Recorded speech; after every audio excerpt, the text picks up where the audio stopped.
Hi అండి. Welcome to Blessy Manier blogs.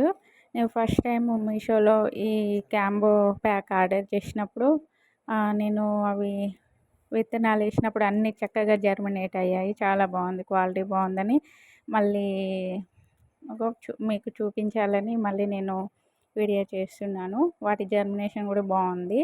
అవి ఏంటి, ఆ వెరైటీ ఏంటి, వాటి పేర్లు ఏంటి చెప్దాం అనుకుంటున్నాను. లాస్ట్ వరకు చూడండి. మీకు ఈ వీడియో నచ్చితే లైక్ చేయండి, షేర్ చేయండి, సబ్స్క్రైబ్ చేయండి, నన్ను కొంచెం సపోర్ట్ చేయండి. వాటి పేర్లు ఏంటో చూద్దామండి. వెజిటబుల్స్ వచ్చేసి brinjal, bitter gourd, bottle gourd, cucumber, French beans, lady finger, sponge gourd, water melon, spinach, bitter gourd, okay French beans,